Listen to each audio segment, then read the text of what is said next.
d'ateliers, on observe l'état des ateliers de nos jours.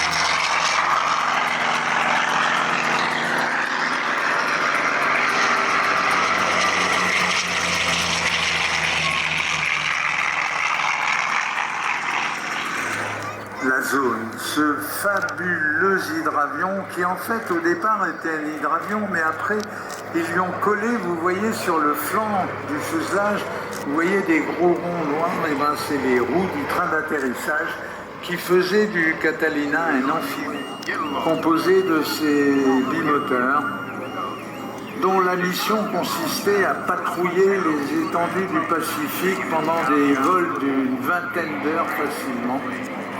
Et ce jour-là, le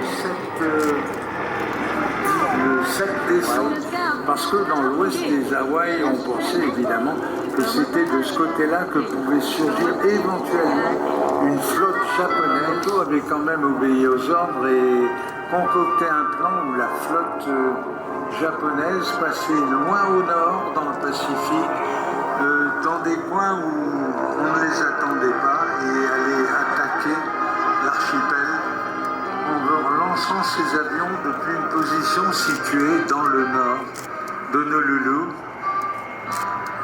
qui était le point faible de la défense stratégique de l'archipel.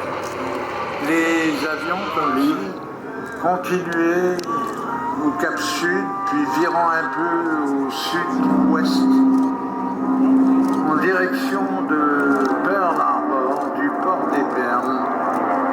Voilà ce qui tomba du ciel au lever du soleil au-dessus de l'île.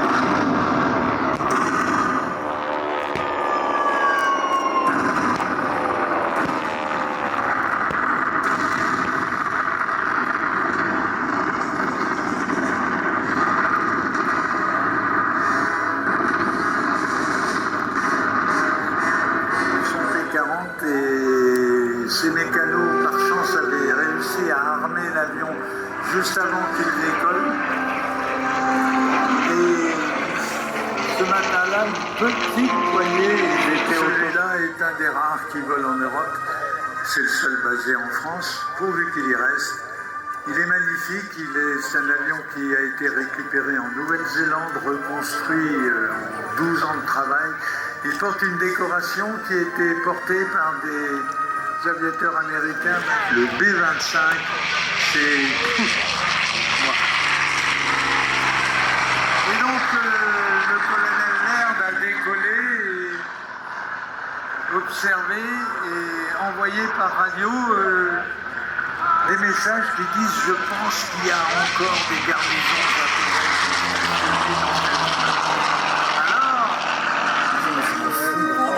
C'est pas l'important. L'important, c'est qu'aujourd'hui, ici, on a reposé Antoine de Saint-Exupéry. On résoudre un certain nombre, mais ils sont arrivés à ça.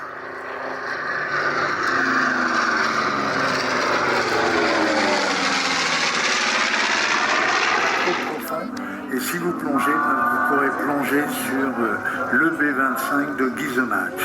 Et sur le terrain de Gizonach-Egar, où il y a un petit aéroclub, eh ben vous avez une stèle en forme de dérive de B-25.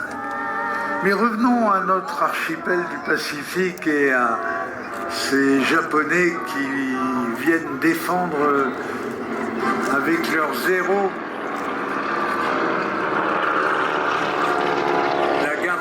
japonaise retranchée dans un coin oublié de l'île en question, et soudain sorgissent du ciel 3 corsaires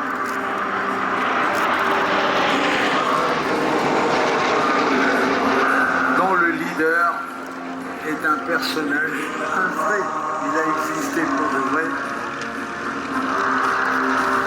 Plus tard on lui a même fait une musique, celui rebelle. Il avait été pilote militaire dans le corps des Marines et dans la marine américaine.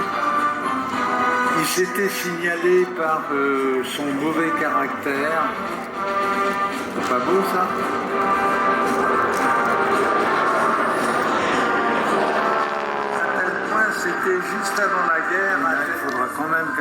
Spielberg lui-même s'y colle et fasse le film. Et parmi les tigres, parmi les pilotes des tigres, il y avait ce Patty Bollington, qui, dans sa période tigre volant, avait abattu 5 ou 6 avions japonais à bord de son P-40, des avions qui sortaient de réparation à Hawaï. Et les avions de cette époque-là, c'était ceux-là, les Corsair, de la marine de l'époque. Ainsi, et Ramon avait commencé sa carrière là-dessus, sur Corsair.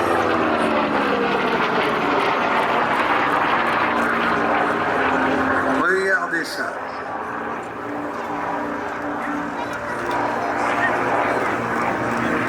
Il y a de quoi rendre les anges jaloux. Quand tu es dans un Corsair, tu lui mets le nez un peu bas, 10 degrés en bas, et tu mets la puissance. Et ça,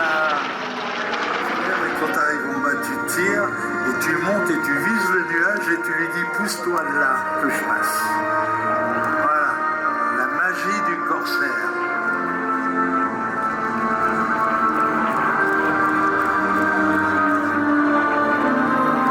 Quand tu es là-dedans, bonhomme, surtout quand tu as 22 ans, tu es quand même le roi. Tu n'es pas dans un monstre, tu es vraiment dans une Cadillac.